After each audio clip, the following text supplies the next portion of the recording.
Hey guys, so for this matchup, we're going to focus on the Red Paladin. Also keep in mind, in my opinion, this map favors more range.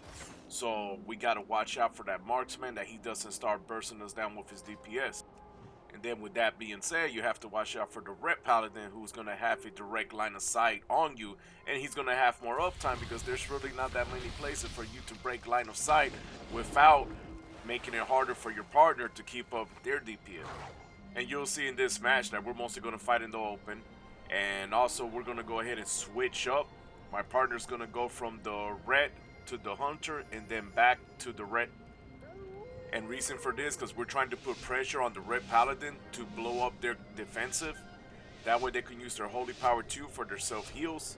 And then we're going to go ahead and switch up on the hunter, so that way we can put pressure on them and hopefully put pressure on the red paladin to be like, hey, now I gotta heal my partner and heal myself too.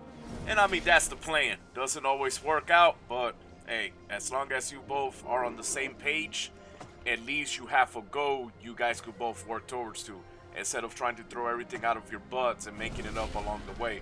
And to ease up on the burst, I'm just gonna start harassing this red paladin, slow him down, let him use some of his cooldowns on me. Because obviously if they haven't really attacked, that means they're waiting for my partner to show up.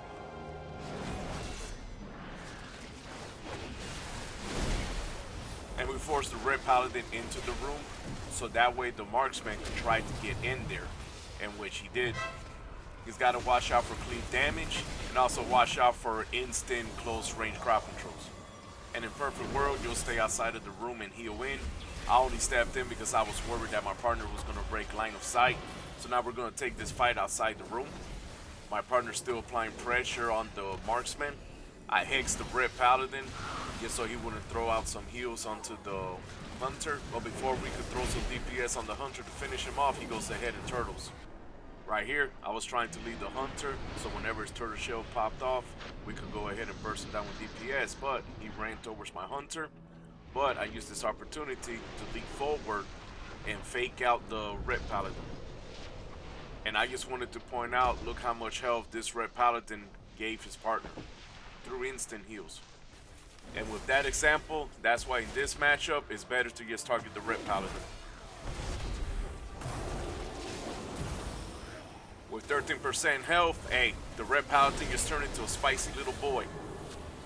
And in this situation, it's because the red paladin is so low, we're trying to stay out in the open, because last thing we want to do is break line of sight and they go ahead and reset the fight. I went ahead and dropped Spiritling Totem just to stabilize with some instant transfers.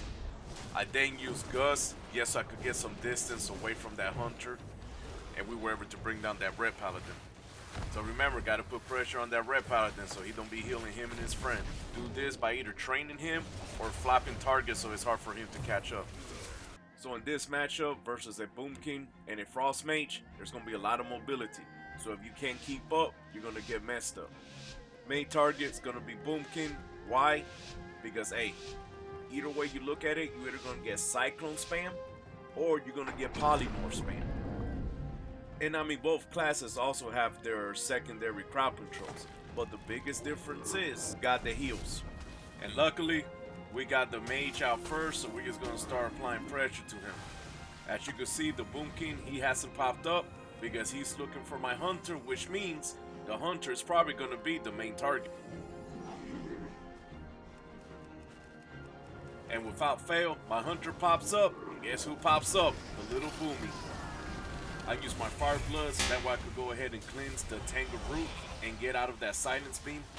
But keep in mind, that put my crowd control trinket on a 30-second cooldown. And now I'm here in a bad situation where I have the mage right beside me just hitting me with crowd controls. So I need to go ahead and start creating some type of distance. The Boomkin is switching over to defensive, so he's pilling humping pretty hard. Issue is we have his little buddy Mage over here. I mean, he's getting in between us and winning. And to help out with the pressure, whenever I can, I'm purging the Druid. I'm using my Earth Grab to help root the Druid, and I'm using my Stun Totem to help lock him down. I'm just making sure I'm dropping my healing totem, so in case I keep getting crowd control, I still got heals from my partner coming in. My partner, he's also going ahead and hugging that corner because we both know right now the Mage is the biggest pain in the butt right now.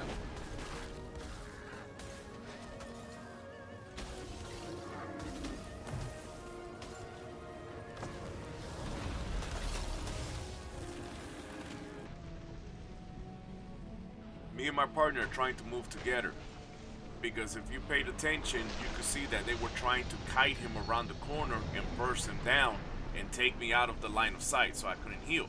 But the Mage goes ahead and he catches up. So now they're going to create that division between me and my partner already behind the line of sight. He picks up on it, and he did good by also taking himself out of the line of sight from both the Mage and the Druid. And keeping with the division between me and my partner, Mage goes ahead and he pushes me away from my partner and pushes my partner more behind the line of sight. So right now I'm trying to reconnect with my partner, but the Druid goes ahead and he puts the silence beam. But it's okay because there wasn't no Tango Roots.